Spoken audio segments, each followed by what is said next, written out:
vous avez fait trop de mal aux Sénégalais. kañ ñu na. yaa ngi ne Cheikh Sall. waaw Cheikh Issa Sall waaw. Cheikh Issa Sall le maire de Mbour. waaw. dama la yóbbante dossier mu ngi ñëw. Quel genre de dossier? Dossier les événements de 2021 à 2024. Très bien. Il a un dossier. bu yeboo boo demee nga ne ma wax ko loolu. nee ko j'ai partagé non non mais le magistrat il est au-dessus de la loi. ce que tu veux dire information là. non je ne dis pas ça man je parle pas waxuma la noonu sax dama ko. la ngay jéem a yóbbante du dem parce que tax moom loolu ngay yóbbante moo la ëpp. très bien ok merci kon baax na jërëjëf mais dama la bëgg expliquer que ni vous avez mais yow tu as fait de graves accusations hein. Voilà. non comment tu as fait pour savoir que Cheikh Issa Sall am na dossier buy ñëw te yow. déglul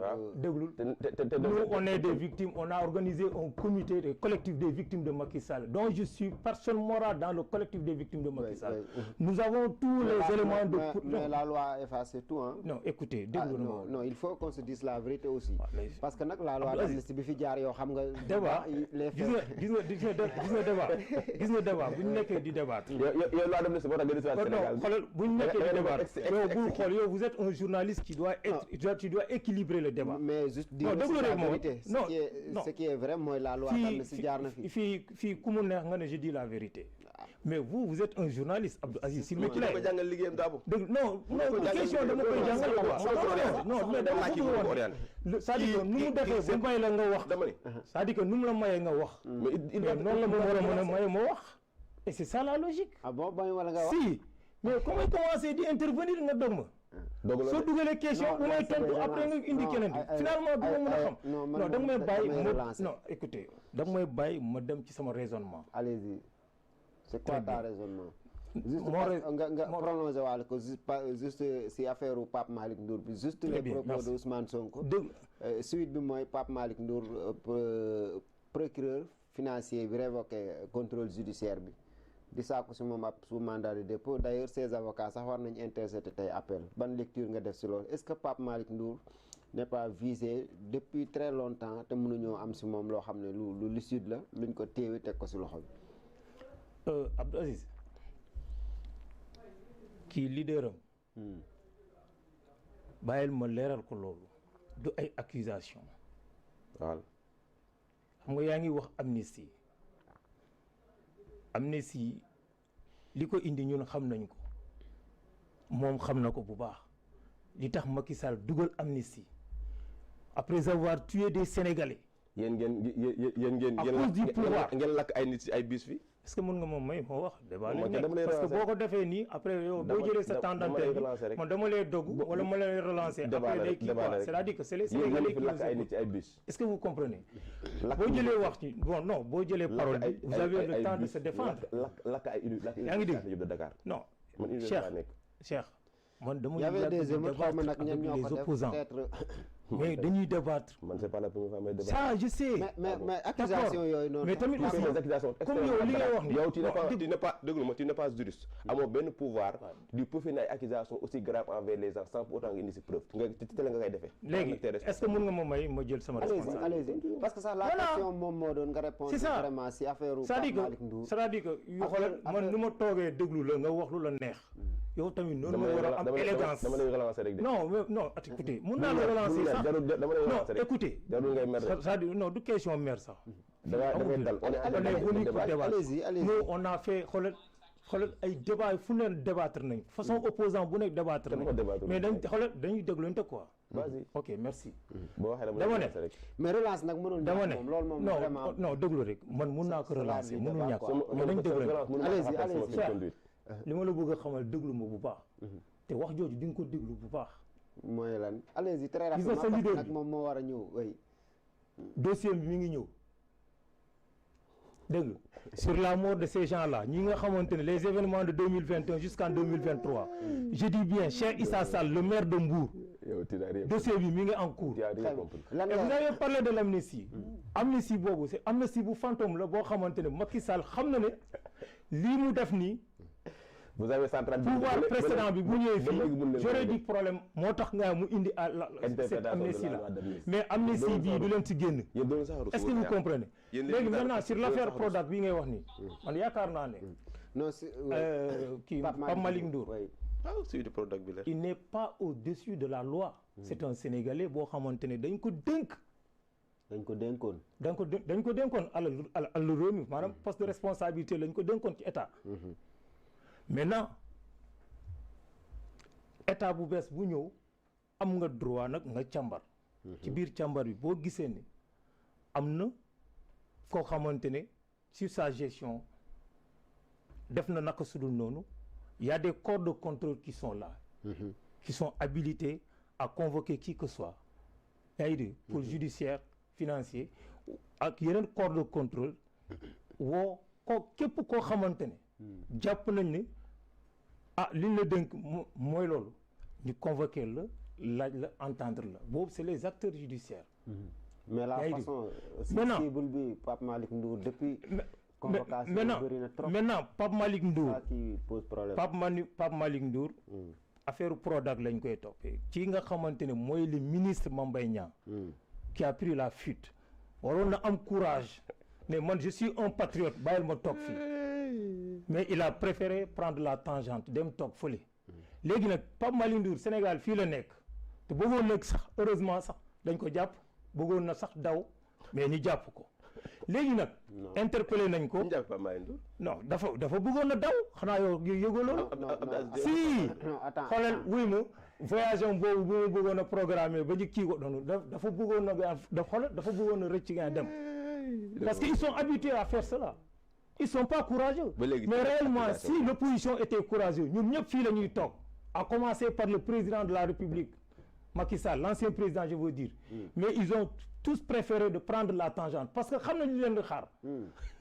Ousmane Sonko la ñu ragal parce que xam nañ ne waa ji amul caaxaan looloo tax ils ont tous pris la fuite mais loolu du leen si génn parce que l'État en tout cas reste toujours l'État d'entre eux ñu ngi léegi nag ñi fi nekk Pape Malick Ndour yoon la nag ñu interpellé ko léegi interpellé nañ ko non xaaral rek le cas de Mansour Faye loolu leçon la non écoutez balaa ñuy ñëw d'abord Mansour Faye xaaral rek non bàyyil non bàyyil ma dem ci sama raisonnement ci Pape Malick Ndour terminer foofu mu ngi bëgg a yàgg ci mu ngi yàgg kay vraiment allez-y non allez-y kon Cheikh ñëwal par rapport ak Pape Malick Ndour yow ban lecture nga si am est-ce que acharnement politique la wala non ça dépasse l'acharnement politique parce que Pape Malick Ndour c'est quelqu'un qui déconstruit Pape Malick Ndour lépp lu ñu wax ci cadre économique moo koy déconstruire Pape Malick Ndour Amidou Anne ñoom ñoo sonal le Pastef xam nga tey jii Pape Malick Ndour dañ leen Pape Malick Ndour daf leen ndax yéen Pape Malick Ndour da ngeen a nekk ci l'ignominie la diabolisation le mensonge entre guillemets ngeen ne ci loolu ba manipuler ci une France de la jeunesse ak population sénégalaise bi Pape Malick Ndour ak Amidou Anne toog di déconstruire benn par benn loolu moo tax ngeen jàpp ne suñuy sulliwaatee dossier Prodac bi Pape Malick Ndour mën nañu ko indi problème te Pape Malick Ndour mu wax c'est très clair en juin 2018 avant moom muy ñëw Prodac avant moom muy ñëw 6 mois avant sa nomination ci la ki nga xamante ni si mooy Samba Laobé Dieng moom Pape Malick Ndour moo ko wax mu ngi nii l'auteur présumé du rapport Samba Laobé Dieng est décédé le 1er octobre 2018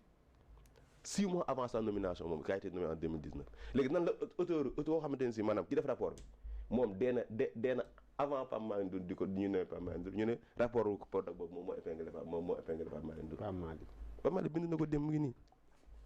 koo xamante ne Pape Malick Ndour a été nommé en juin 2019 rapport bi a été produit par Samba Laobé Dieng Samba Laobé Dieng est décédé le 1er octobre 2018 te Pape Malick est nommé en 2019 kooku xanaa kon dafa dee ba pare dekki encore ñoo defa rapport yéen vous êtes dans la yéen sax dañ leen di manipuler yéen ñu toogal Pastef ci plateau sax on vous manipule beneen bi aussi mooy tu as parlé tantôt de comment dire encore affaire loi d'amnistie bi wax naa la sànq vous avez la majorité écrasante 130 députés bi ngeen ñëw xam na ngeen def si seen domaine mooy domaine de manipulation au lieu de lever la loi d'amnistie ngeen àndu leen ci ngeen di indi l'actuel ministre kii non Yacine Fall kii ancien député la mooy Amadou Ba muy proposer benn proposition de loi di interpréter pour nañ interpréter la loi d'amnistie ci loolu sax ci ngeen tëjaale woon Badara Gadiaga ngeen di dem di jéem a jaay muus di jaar ci suuf di wëlbatiku di xool tijji yenn page yi yenn pour protéger seen ay militants ça n'a pas passé. Conseil constitutionnel na leen loolu ça ne rime pas avec la justice de notre pays ñu débuté leen yéen seen député yi ils n'ont proposé benn projet de loi bu jàll parce que tout ce que vous faites vous le faites ci kaw manipulation si seen yéen ci li ngeen doon def si bi ngeen nekk opposition ci lañ taale fii station ci lañ fi taale ay bis ci lañ fi taal université Anta Diop de Dakar ci lañ fi gis ay nit yor ay pistolet di tirer ci ay Auchan bu ñu levé woon loi d'amnistie bi billahi wallahi taala daabo yéen yuuxu dina jóg fële ko foog yow doon seen leader yi nag ils ont la bonne information moo tax ba léegi mënuñu lever la loi d'amnistie et je le défie ak yow ngeen lever loi d'amnistie comme vous avez les 30 députés lever leen ko totalement ngeen xool Macky Sall kenn ci yéen amul pouvoir muy président Diomaye ba Ousmane Sonko amul pouvoir maanaam pour jàpp Macky Sall le temps est devant nous. Parce que nag souvent vous avez 2 ans vous avez fait 2 ans d'exercice du pouvoir je dis bien vous avez fait 2 ans d'exercice du pouvoir dañ koy jàpp ba léegi xam nga la ngeen nekk Macky Sall daa daw vous n'avez proposé rien pour jàpp Macky Sall proposé leen ko ngeen xool benn bi aussi mooy yaa ngi dégg taxaw fii di jéem a accuser ay nit ay gor toog naan ay Issa Sall ak ay nangam dossier mu ngi ñëw yow da ngaa yor instruction dossier da ngaa nekk yow tu n'es pas yow doo policier doo un élément de la justice amoo droit ci n'est pas un procureur yow élément en charge du yaa koy jox nit nga teg ci télé di naan diw dossier mu ngi ñëw mel na yow dossier fi ñu koy instruire yow da nga fa nekk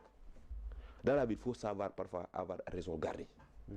ñun nag am na loo xam ne bu ñu ko xamantee sax duñ toog ci télé di ko wax parce que suñu éthique suñu déontologie bi ñu jàngal ci politique ñun à travers le parti unité may ñu ñuy wax leen li mais je vous dis une chose ce pays là a besoin de progresser et nekkul ci kaw manipulation bi ngeen jëlee woon nguur gi moom ngeen di exercer le pouvoir parce que y a quelqu'un qui le dit qui dit que gis nga populisme exercice du pouvoir mooy principal ennemi depuis que vous êtes en train d'exercer le pouvoir vous êtes en train de passer entre les mailles du filet pour pouvoir continuer à manipuler le peuple dem ngeen nag benn moment ba ancien régime bi def na fi lii mënatu leen ko wax parce que vous avez fait déjà 2 ans li des mooy yéen seen compétence moo nekk en jeu vous n'avez pas la compétence boo demee ba jël Yacine Fall mu nekk ministre de la justice des éléments à charge yoo xamante ne si procureur de la république moo ko war a mën ay éléments enquête dossier bu nekk en cours élément enquête ministre de la justice génn di def conférence de presse di ko wax moo tax la justice de notre pays elle est très forte boo tax ba mu demee si kanamu procureur lijjantiwu ko dafa bàyyi Farba Ngom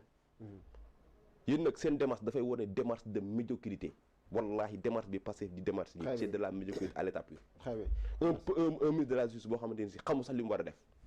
ngeen yaakaar ni ces magistrats là vous pouvez les mettre dans vos poches def lu leen neex def lu leen neex ça ne passera pas parce que ces magistrats ce sont des gens aguerris ce sont des gens yoo nga xamante ne si ils ont comment dire encore dañoo toog ci kanam drapeau bi ñu waat c'est des gens assermentés yoo xamante ne si en un moment donné ils ont rendu des décisions qui vous ont arrangé quand le président Macky Sall voudrait former élection yi ce sont les magistrats ñoo toog ñu ne carrément conseil constitutionnel élection yi day am à date échue te date élection date boobu la am te loolu da leen arrangé woon loi d'amnistie bi génn leen yow tu étais quelqu'un boo xam da nga am ne nga xaw ma exilé nga loi d'amnistie bi ñu demee moo tax nga ñëme dugg soit Sénégal su doon loolu doo dugg soit Sénégal te loolu justice moo la ko defal pourquoi léegi après vous voulez passer entre les mailles du filet pour di dénigrer la justice de notre pays di jéem a teg fi à di joxe élément à charge ay nit yoo xam ne yow tu n'es pas un homme de droit il faut arrêter quand même allez-y surtout affaire Farba Ngom ban lecture nga siy def est-ce que loolu aussi mënees na noo considérer un acharnement